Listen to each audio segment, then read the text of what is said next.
Morning India. दोस्तों नमस्कार। दोस्तों, हमारे चैनल की कहानियाँ रोज़ाना सुनते रहने के लिए आप हमारे चैनल को सब्सक्राइब जरूर करें।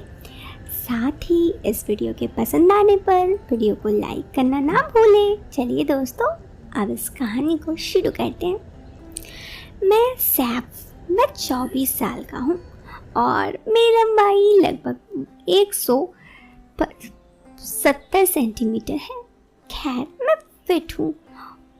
अब आपको मैं अपने बारे में तो बता दिया, अब बताता हूँ उस दिन के बारे में। हुआ कुछ यूँ कि मैं ईद की छुट्टी पर ट्रेन से घर जा रहा था। ट्रेन में मेरा आरक्षण नहीं था, पर इस ट्रेन में एक ही डिब्बा रिजर्वेशन वाला था। ये रात का ट्रेन था। मैं ट्रेन के रिजर्वेशन वाले डिब्बे में चढ़ गया। यहाँ मुझे सीधे होने की जगह मिल गई। मैंने सोचा जब तक कोई नहीं आता है तब तक नींद ले लेनी चाहिए। 2-3 स्टेशन निकलने बाद मेरे डिब्बे में रिजर्वेशन वाले लोग आते चले गए। फिर वो सज्जन भी आ गए जिनके बर्थ पर मैं था। मुझे बर्थ से उतरना पड़ा, नीचे खड़ा हो गया। इस डिब्बे में भीड़ काफ़ी कम थी। मुझे लगने लगा इस डिब्बे से निकलकर किसी दूसरे डिब्बे में चले जाना चाहिए। फिर ट्रेन एक बड़े स्टेशन पर रुक गई तो मैंने सोचा कि डिब्बा बदल लिया जाए, उधर सोने के लिए शायद एकांत जगह मिल जाए।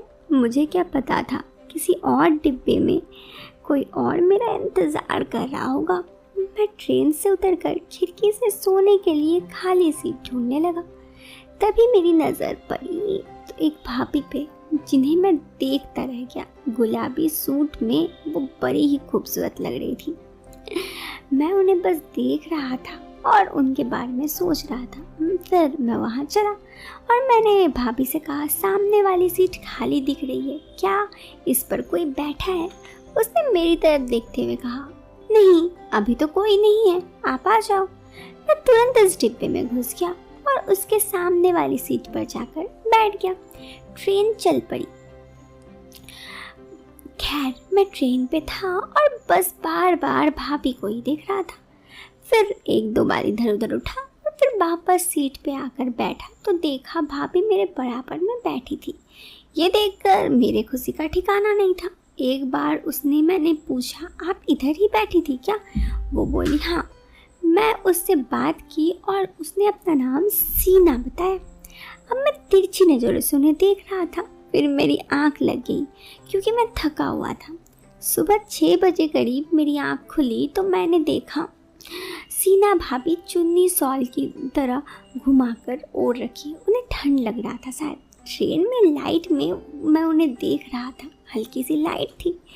सुबह होने के साथ ट्रेन में भीड़ बढ़ती गई। धीरे धीरे वो बिल्कुल आराम से सोई थी और मैं बस उन्हें देख रहा था। हालांकि मैं थोड़ा शर्मीला था तो सुबह से ही उसने ही बात करने की पहल की। मैंने पहले बात किया नहीं।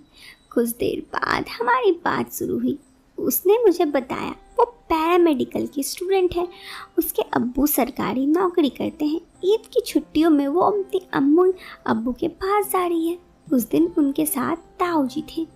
उसने मेरे बारे में पूछा तो मैंने कहा, मैं इंडिया के बहुत प्रसिद्ध संस्थान से पोस्ट ग्रेजुएशन का कोर्स कर रहा हूँ।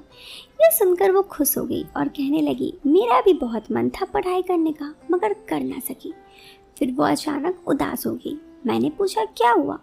वो अपनी किस्मत पर रोने लगी। उसने मुझे बताया, शादी 18 साल की उम्र में हो चुकी थी। उनके पति बैंक में जॉब करते थे।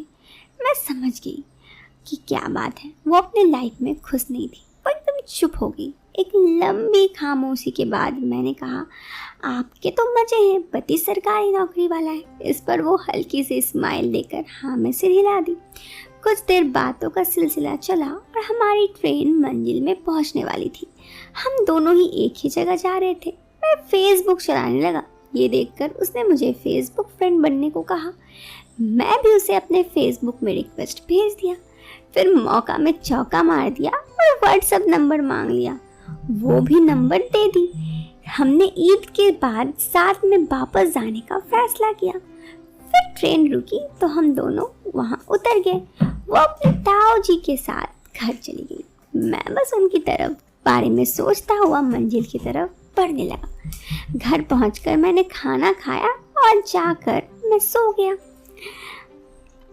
शाम को मेरी आंखें खुली तो सीना को व्हाट्सएप किया। उसने बताया कि वो मेरे ऑनलाइन आने का इंतज़ार कर रही थी। मैंने कहा इंतज़ार ख़त्म हुआ, अब बताओ। उसने पूछा तुम्हारी कोई गर्लफ्रेंड है? मैंने ना में जवाब दिया तो वो कहने लगी कोई अच्छी सी लड़की देखकर गर्लफ्रेंड बना लो। मैंने स्माइली भेज दी। उसने मुझे पूछा तुम्हें कैसी लड़की पसंद है? मैंने तुरंत रिप्लाई किया बिल्कुल तुम्हारी जैसी होनी चाहिए। वो हंसने लगी। तो मैंने पूछा सीना क्या तुम मेरी गर्लफ्रेंड बनोगी? उसने झट से हाँ में रिप्लाई दे दी। मैं खुश हो गया। मैं उसी पल बस किस इमोजी बनाकर भेज दिया। उस रात हमने ढेर बजे तक चैट किया और ऐसे ही बातों का सिलसिला शुरू हो गया। एक सप्ताह बाद जाने का प्लान बन गया। इस एक हफ्ते में हम पूरी तरह से एक दूसरे से खुल चुके थे। इसी बीच सीना भाभी ने बताया कि 4 महीने हो गए हैं वो अपने पति से अलग है। उसके पति उनसे उम्र में 20 साल बड़े हैं और काम के सिलसिले पे अब बस थोड़ा व्यस्त रहते हैं। वो अपने पति को बिल्कुल पसंद नहीं करती, इसलिए सीना भाभी अपने पति के साथ न रहकर अम्मी अब्बू के साथ रहती है। आखिर मेरी जिंदगी भी वो दिन आ गया जिस दिन का मैं इंतज़ार कर रहा था। मैं सुबह से ही उस दिन बेसब्री से इंतज़ार कर रहा था।